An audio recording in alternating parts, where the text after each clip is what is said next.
Hello everybody and welcome back to Pokemon SoulSilver! Alright everybody, now that we are done with the Celadon Gym and we've now obtained our second Kanto badge, we are now going to be going for our third badge. But not the Saffron Gym yet.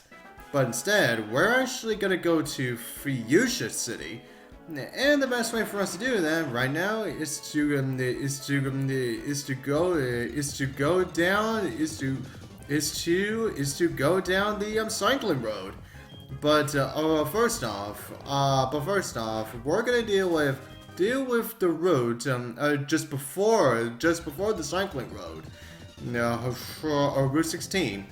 Now it is another route where you can get Murkrow as we all saw like back in Route 7, but it is also another route, but it is also another location where you can not only get Grimer but also Mug as well, and also.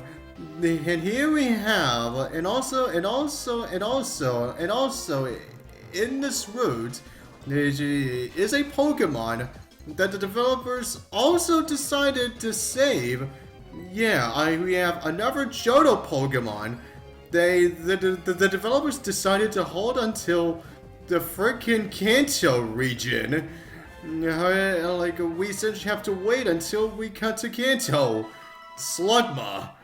Yeah, again, like, just like with Murkrow and Houndour, like, come on, like, why is, well, I guess since there aren't any other places where fire is around Johto, but still, though, like, come on, like, they could have placed Slugma somewhere, and the same goes for Houndour and Murkrow. Well, I'm also referring to the original Gen 2 games, of course, since those games did not have the Safari Zone in Johto. So yeah, but again, like, come on, really. And yeah, and I guess with the other Pokemon are simply your basic, home and Sinnoh Pokemon are basically the same as some other routes. And the same also goes for some headbutt Pokemon. Oh, and what do you know? Yeah, the first Pokemon that we meet by entering the cycling road, aka Route 17. It is actually the Pokemon that we were just talking about, Slugma. Yeah,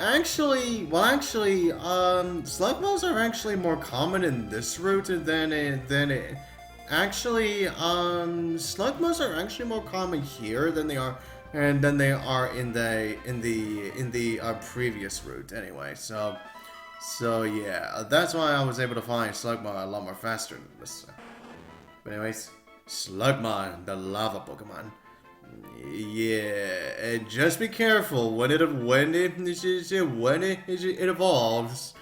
Yeah, it has the power. It essentially has to heat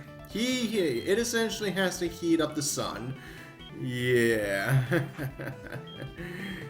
But anyways, everyone now.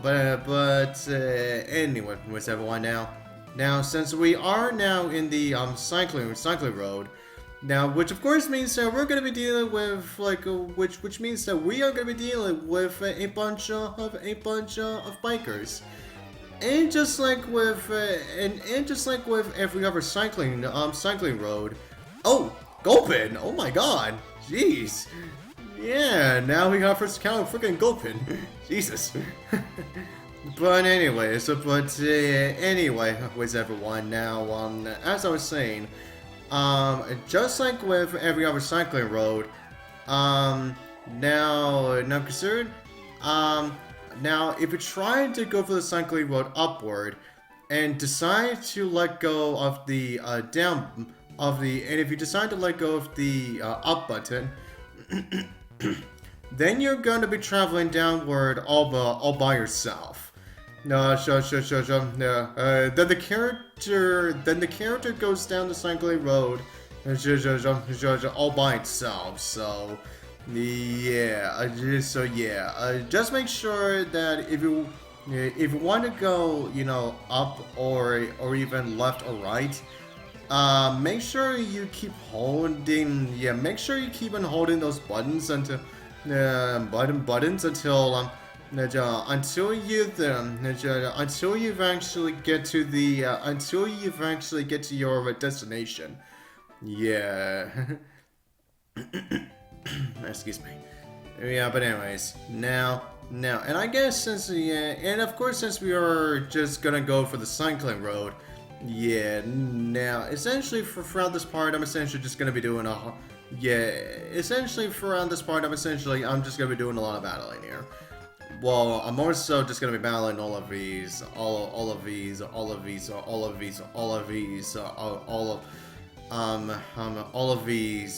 bikers, of course. So yeah. But anyways, and apparently gonna call from Wilton. I forgot who you are.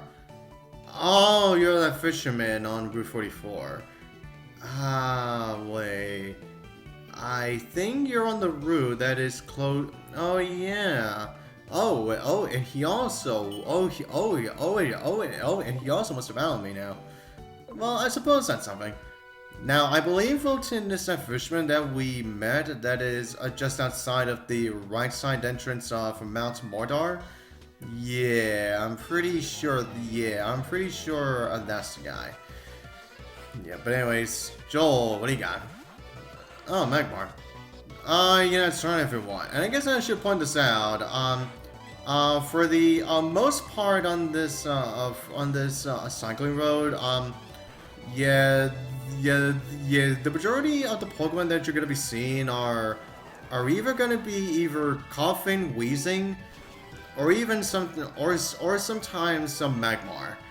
Yeah, so make sure you bring at least a psychic and a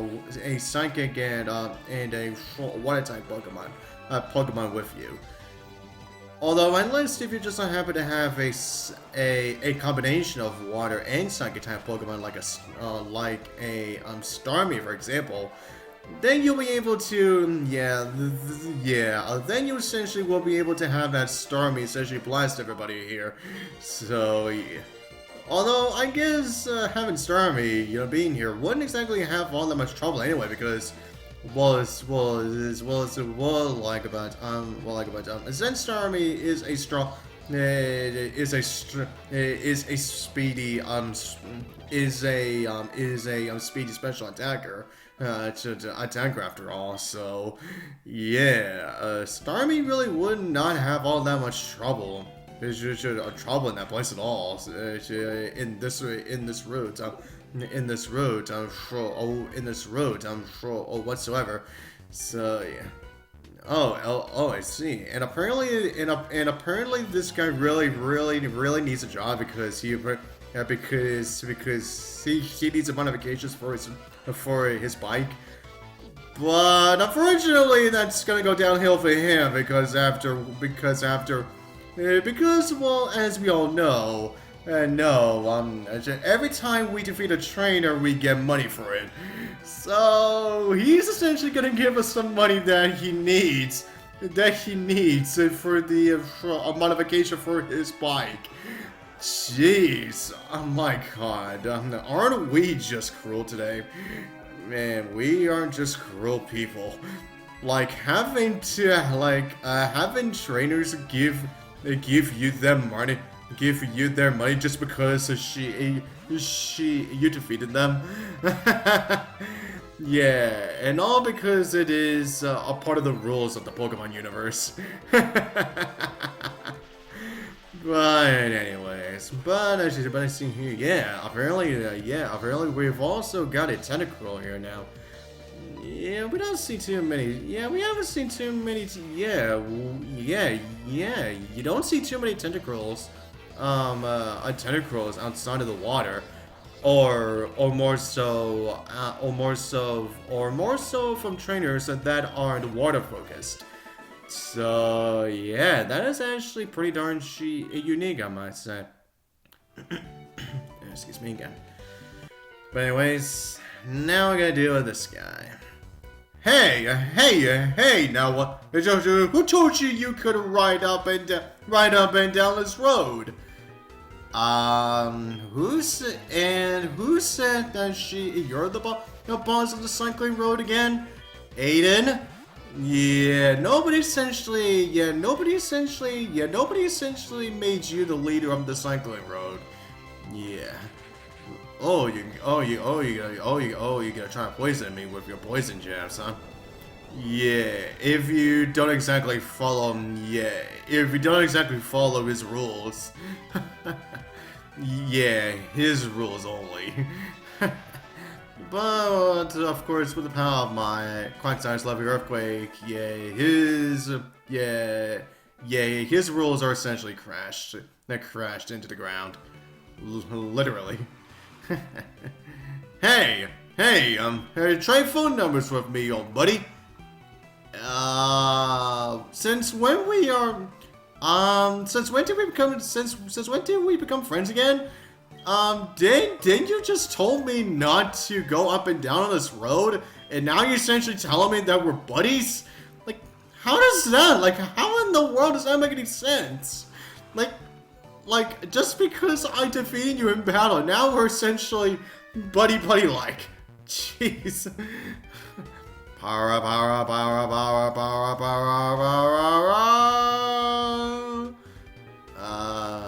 Okay.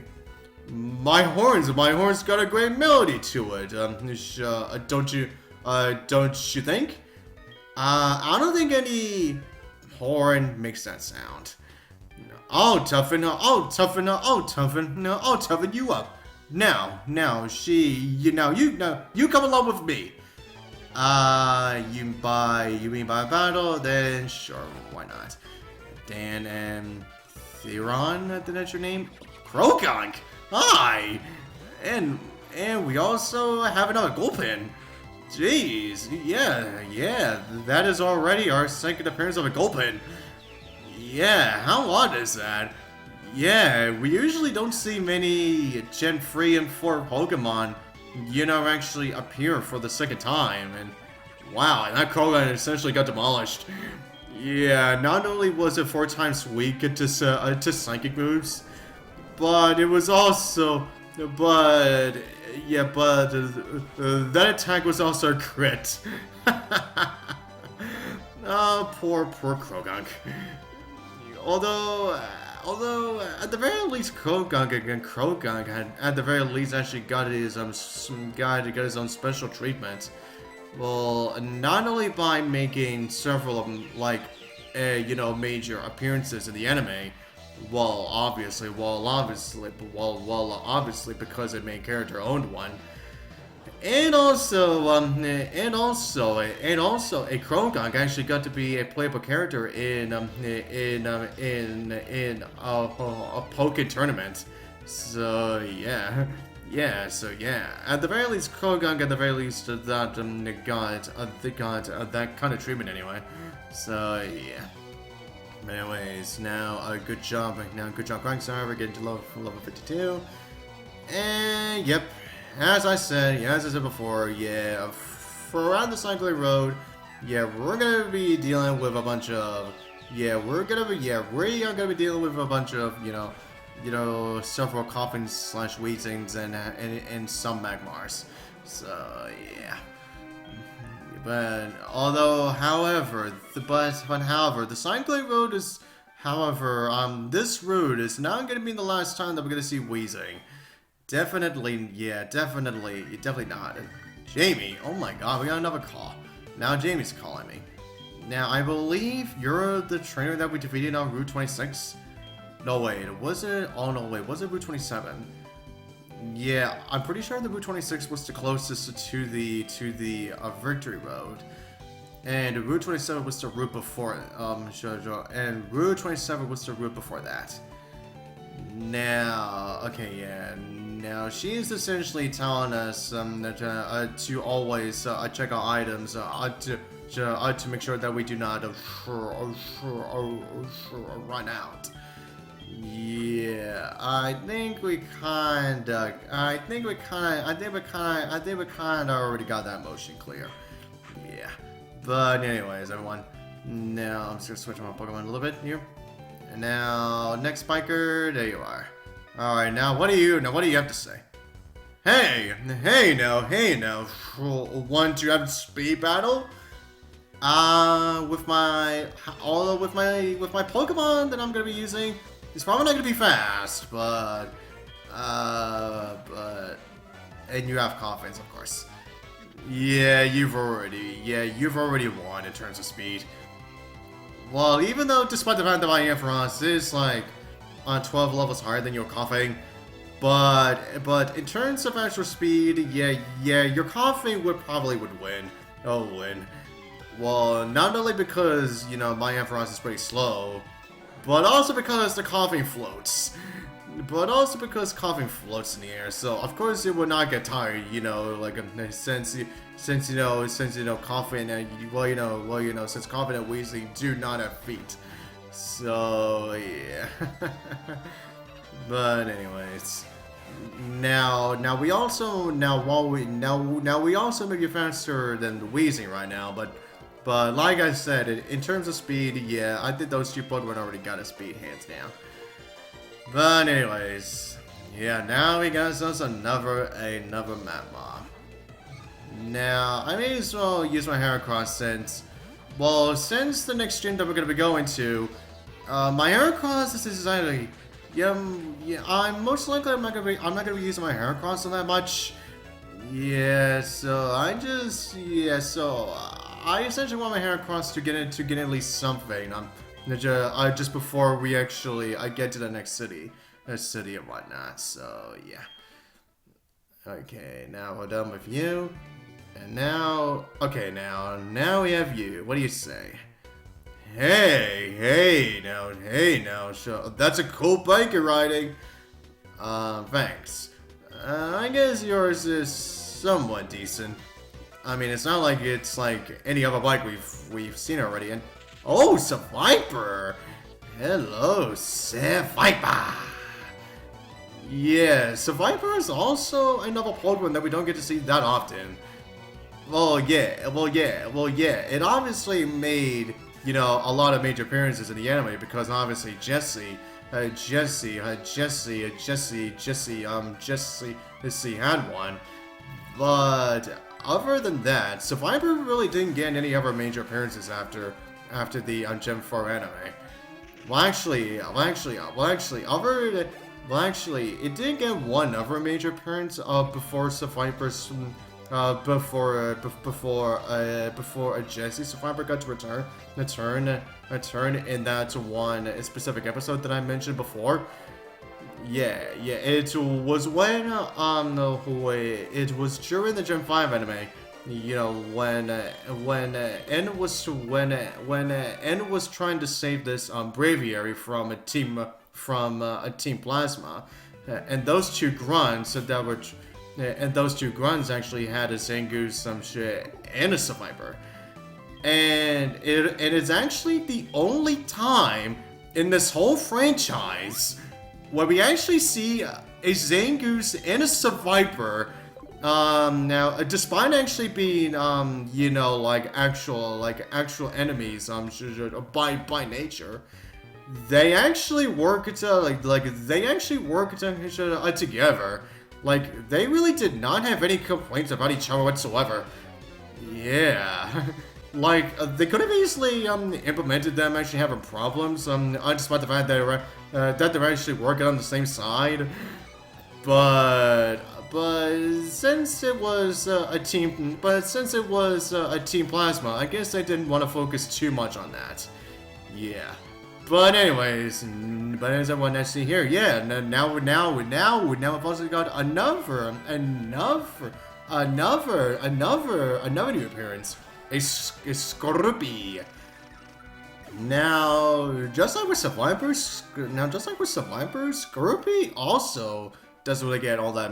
Well, actually, now while Seviper did get, obviously some major appearances in the anime thanks to Jesse, Skorupi on the other hand, not so much.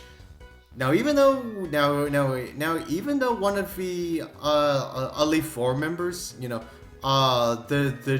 Gem 4 Elite Four member Aaron had one. Yeah, actually, that is something that I thought it was odd, considering the fact that he already had his Drapion. Yeah, apparently he also had a Skorupi with him too. Yeah, I don't get why, but well, I guess they wanted to fill in the Skorupi into the anime, then sure, but still though. But then after that, Skorupi. Yes, Skorupi didn't really get any other appearances until, or more so major appearances until Gen 6, whereas some grunts of Team Flare actually, where we actually see some Skorupis used by some of the grunts from Team Flare. So yeah, well, at the very least, we actually got to see. At the very least, by that point, now we actually finally got to see. Now we actually finally got to see Skorupi in action for once. So yeah, I actually was pretty satisfied with that. Yeah, but anyways, now we just meet this guy who apparently had a Teddiursa and a Meryl. Yeah, and now he says he wants to be best friends with us. Even though we essentially just met and we essentially just defeated his ass. But whatever. Oh my god. Oh my god. Excuse me. Yeah, I'm still... Now, if you recall, back when a few parts ago, I said I was that I was feeling under the weather about what happened to me after Christmas. Yeah, now while I am feeling a little bit more better, but I'm not fully there just yet. But hopefully within the next couple of days I will be just fine again. Yeah, and he says that he will call us just because he wants to talk about all that other junk and whatnot. Okay, and it looks like just before I end off this part, now we gotta call him Jack. Oh the guy who wants to give us all these details about stuff that we probably already know about it. But anyway, with that said, that is all I'm gonna do for this part. And so, to the next part, see you guys next time.